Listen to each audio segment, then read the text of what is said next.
black people. It's all about the unity. There's nothing they can do with us, so ain't nobody who. We are in a state of emergency. Prejudice. Wrote a song about it? Like to hear it? Here it go. Free your mind.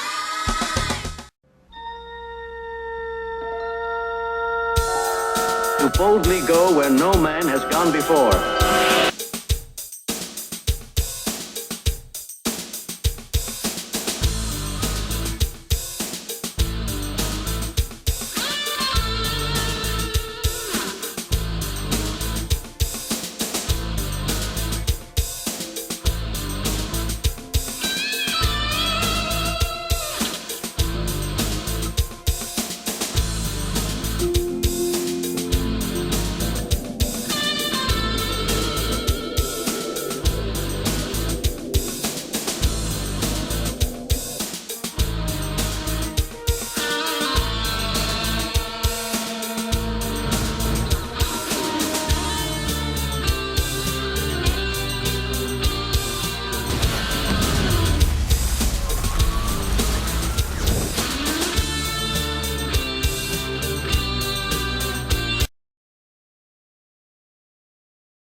Black people, it's all about the unity. There's nothing they can do with us, so ain't nobody. We are in a state of emergency. Prejudice. Wrote a song about it? Like to hear it? Here it go. Free your mind.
On the scene, Brother Omar. Peace be unto you all. Peace. I am deeply honored and pleased and thankful for your inviting me to this, I think, wonderful situation here. And I'm humbled by the distinguished panel, and I've learned a great deal from everyone that has spoken so far. And hopefully, I'll be able to share something that might be of benefit. I asked myself a question. I said, what is it that Black people can do to stop being a nigger? Stop being called a nigger? Come on now. We look at all that we've been through, and we look at all of the plans that have been suggested to us. But we have to realize one thing is that they were suggestions. We had to, even being a nigger is a suggestion. Come on now. We don't have to adhere to those suggestions. I remember, I think it was Minister Farrakhan said many, many years ago, he said that the white man has been successful in preventing a certain marriage from happening within the Black community. And he said that that marriage was the marriage of wealth and knowledge. We've had people come up, whether it was individuals, and they had knowledge, but they had no wealth to implement that knowledge. And then there are those that had wealth and they have no knowledge to be able to keep that wealth. We have been sold on an idea that we are, as a people, not a monolithic people. There's some truth to that. But we have to ask ourselves and take a look at all of the other people in this country. They've had enough sense to see the importance of coming together in spite of their differences, in spite of them being individuals. It is important that we think on these things,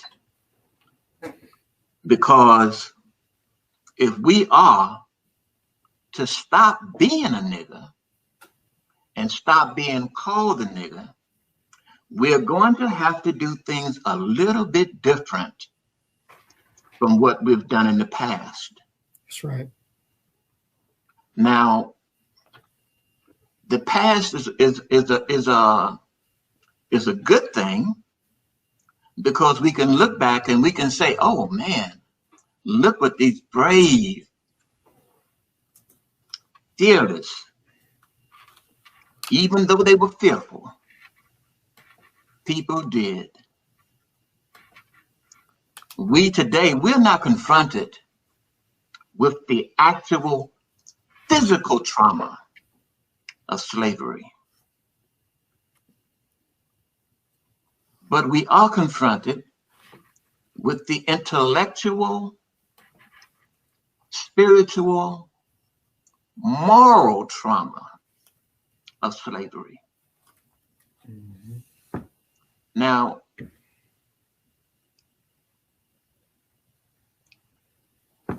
sure, we've had many problems in the past, and we undoubtedly have many problems today. But there is a saying, when the dream is big enough, the facts don't matter.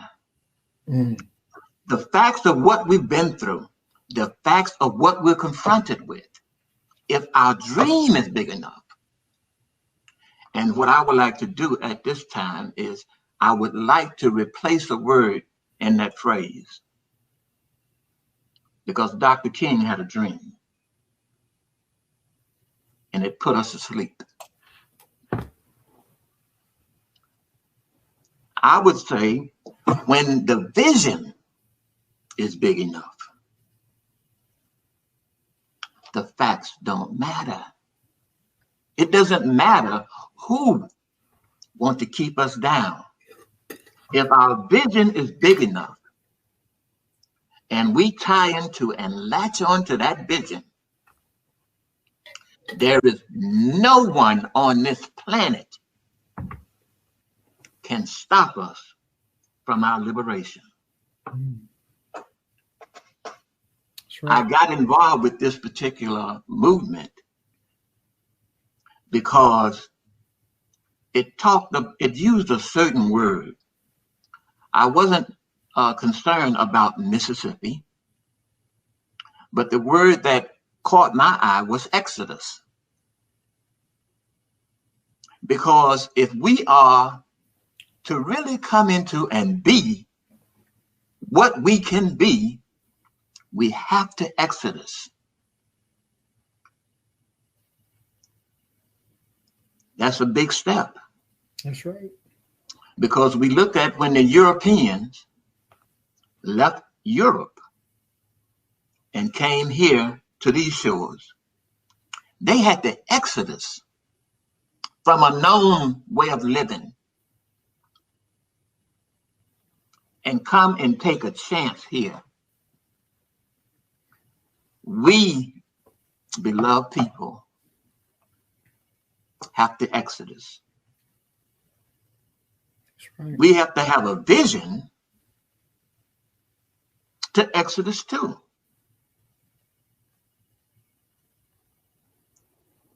Because if we don't come out of, I was raised up as a young man, as a Christian.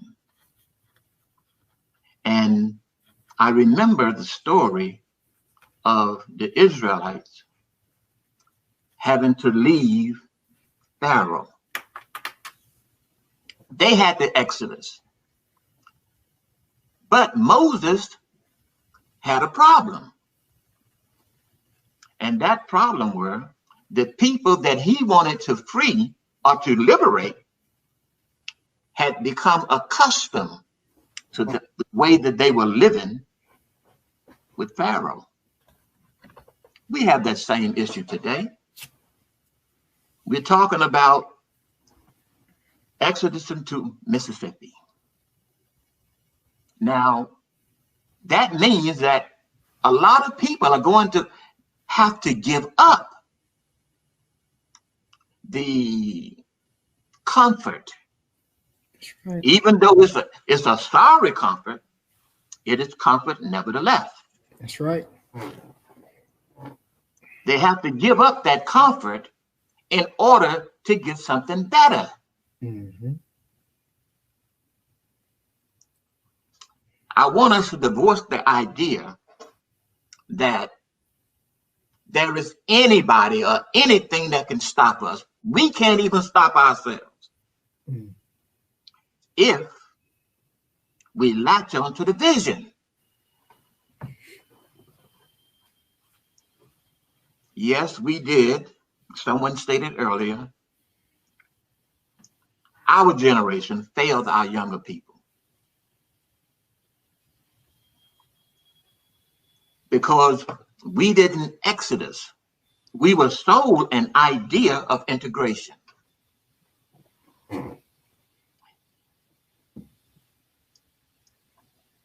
I remember reading a book by Dr. Claude Anderson. And he was talking about the situation that happened during the Civil Rights era, the beginning of it. And when we embarked upon the idea of wanting to go to white people's bathroom, sit on a bus, ride the front of the bus, we had our own buses. That's right. We had our own cabs. Mm-hmm. But the problem were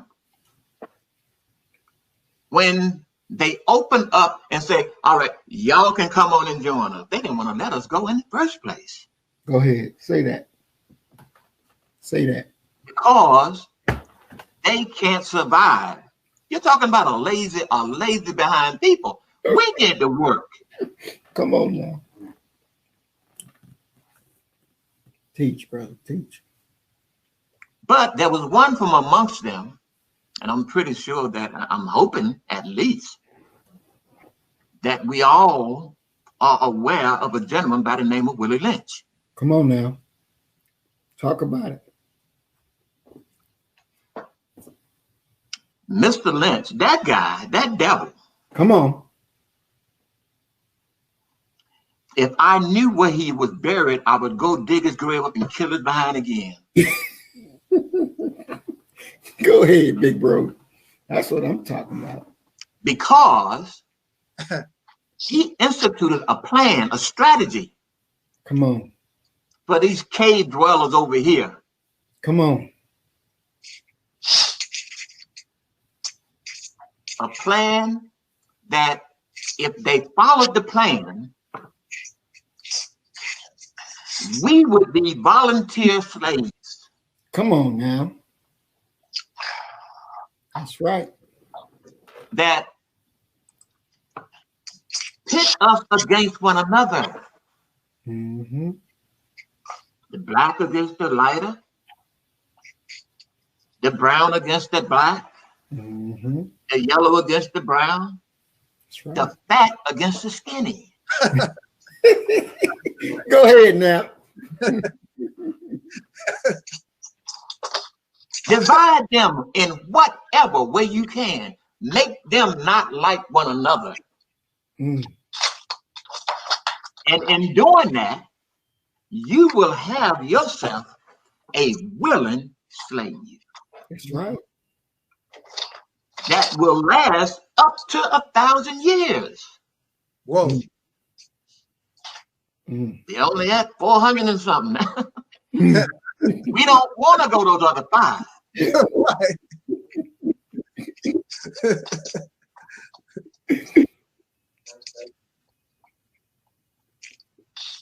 We have to come out. We have to come out. See, that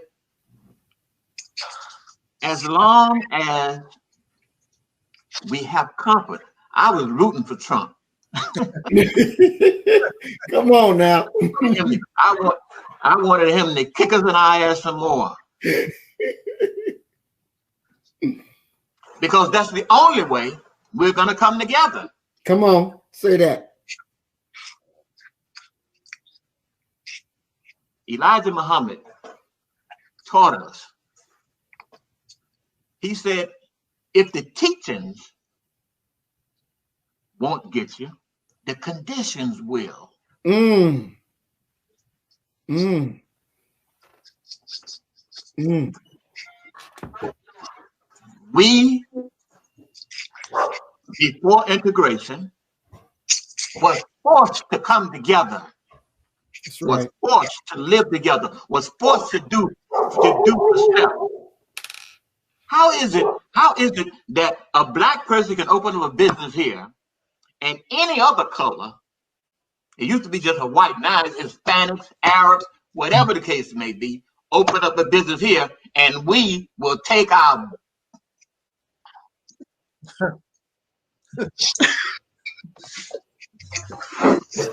Teach, brother. Teach. wonderful sales over to that other business.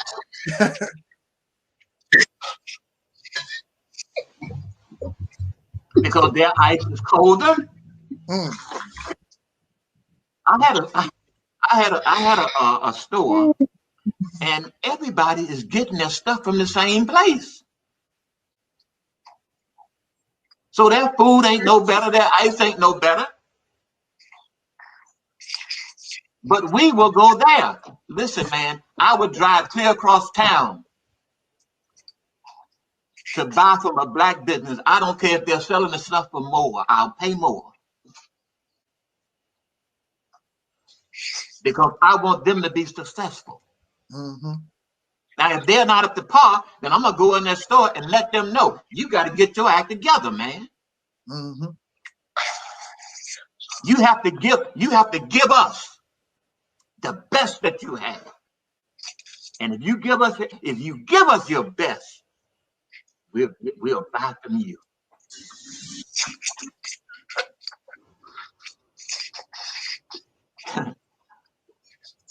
What we do is we will go down to the Rolls Royce dealer, the Mercedes dealer, the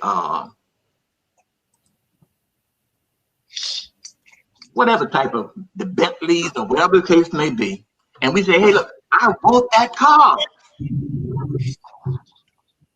Until we get inside and see the price that we have to pay. Go ahead now. There's a price to pay for liberty. Come on now. There's a price to pay for liberation. Yes. Notice I don't use the word freedom or free. To be free. Because we oftentimes leave off the last part of that word, freedom. Dumb. Responsibility. Come on now. There's a responsibility for being free. Yes. That's right. And it's important that we know and understand that we can do it. We can pay that price. Because I'm gonna tell you something. If you don't pay the price for liberty, you're going to pay the price for slavery. That's right. That's right. Exodus. We have to exodus, people. There is no way around it. There is no, that we are on the bottom already in society. And other people are coming here from other countries. And because we think that their food is better than our own black people food, they're coming in our community, open up their store. They don't live there. So that means that they're taking the money and taking it elsewhere. One of the things, see, I study all people. And when the white people, if they needed a doctor, they found the best in their community, sent them to school.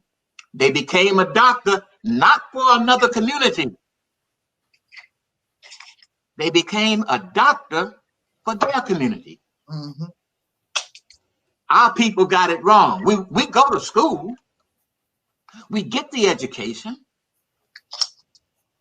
But we fall victim to something that the last poet sung about in the 60s. Run, Whitey, run. The niggers are coming. The niggers are coming. Go ahead. Because we was fleeing our own community. And then we wonder why the ghetto is the way it is. If our best minds leave, what can be? So that means that all of our expertise is going building someone else's world. That's right. No, I'm not gonna live in no ghetto. That's what that don't you know that's what the opportunity is?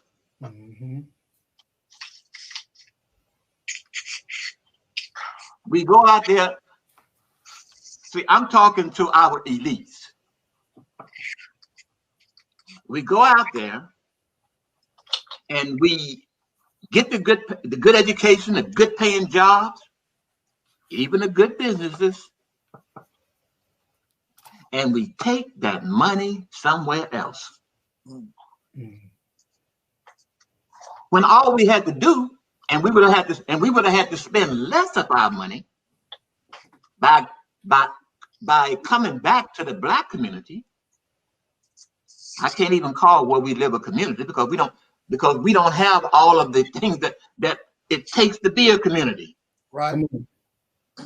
I think we can rightly call it a hood. Right. But I'm telling you, it's not that we don't have the money. It's not that we don't have the knowledge. We have it. But it's being squandered and put elsewhere. And not, we have forgot our people. So that's why our young people don't like us, because we don't deserve to be liked. Mm.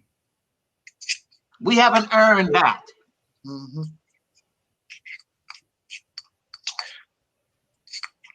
So this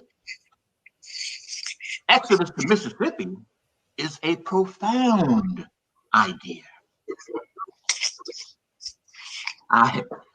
When I accepted to do the speaking, because I'm a fairly good speaker, but but I don't want to outshine somebody, because that's not important. Because I'm going to get to something, which is another problem that we have. I wrote a thing on my Facebook, and I don't want anyone to be offended by this. The object is not to offend. The object is to enlighten. We need to give the white man back his religion. Come on now. We need to give the Arabs back their religion. Come on now. There is nothing more dear to a people than their religion. And if your oppressor is giving you a religion, don't you know that there was a time that they wouldn't let us read? Come on now. And the only time they allowed us to read was when they gave us that damn Bible? Go ahead.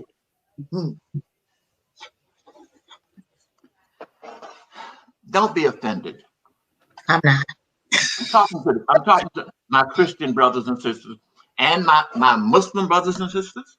Mm-hmm. Because I know that digs deep. I remember once, I was in the Nation of Islam at the time. I don't know if y'all know of the gentleman by the name of Joe Tex. Yes. I heard of him. He was a singer back in the 60s and 50s. But he became a Muslim, a follower of Elijah Muhammad. And we went to see Joe Tex at a speaking engagement. His name was Yusuf Aziz. Mm. And what he did was, he was up and he was talking to us. Joe Tex took a picture, that white picture that was depicted as Jesus. He held it up to the people. And Joe Tex, now I'm a Muslim, he's talking to Muslims, right? He held that picture up and he hauled off and hit it. And everybody, because we don't know the hold that white people have on us. That's right. They gave us themselves as God.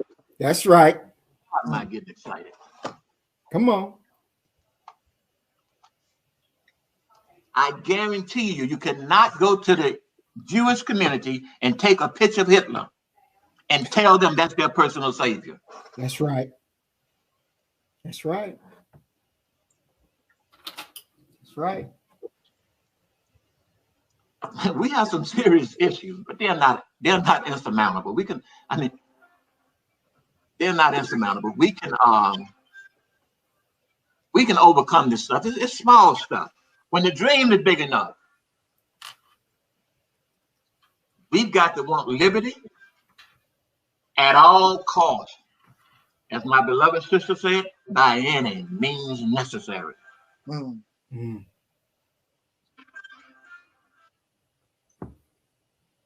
That is important. We have 35 to 45, 47 million Black people in this country now. If 35 million gave $1 a week How much money is that? 35 million given $1. 35 million. That's $35 million. That's right.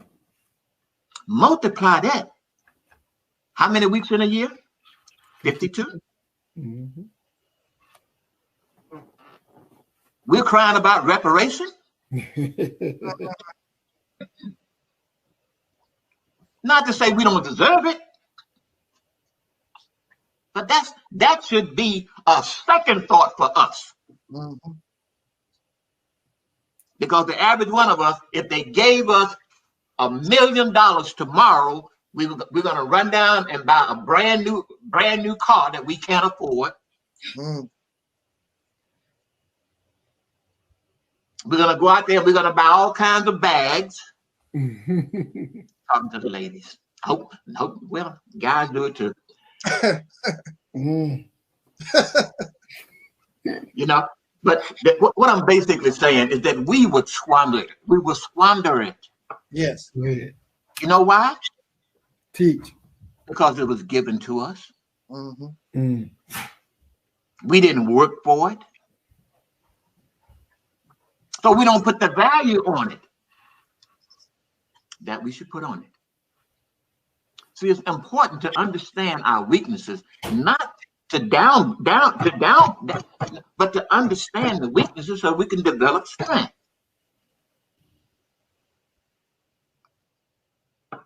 That's right. It's impossible. I mean, it is possible when we have a vision. Our vision has to be bigger than a bag of weed. Go ahead. Huh. Say that. Our vision has to be bigger than a pee hole. Yes, They call it a vagina. Mm-hmm. Our vision has to be bigger than a penis. Mm-hmm. They call it a yick. I said yick.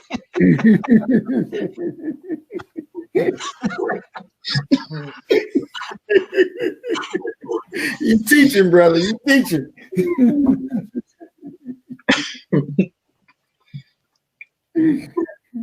This is it's really easy.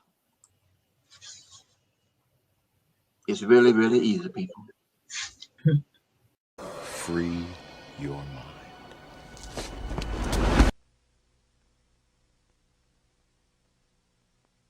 I went to St. Louis, Missouri the other day. They had Black Panthers from all over the country. No one knew about it at all. They had machine guns, recoilless rifles, grease guns, Lugers, 25 of them, all armed. And the chief of police met me at the airport when I arrived, and they were there, right there at the steps. He said, "You were violating the law." "Yeah, we're violating the law." He said, "We're tired of our white and black leaders, Jackie and Martin and Bobby, being killed. We're going to protect this man while he's here." And they didn't arrest one of them. Because they said if you arrest one, then someone's going to die, because we are ready to kill. Black power means black dignity. Just as surely as you're proud to be white, we're proud to be black. Black is beautiful, baby. It's pretty. I always say to my brothers, I say, "Baby, don't worry about the white chicks. We got everything from chalk to charcoal in our own race." You see? Black is beautiful. Black is beautiful. Black power means dignity. It means we're going to walk side by side with you or through you. We're going to be with dignity and integrity. We don't want any more than you have, and we're not going to accept any less than you have. That's black power.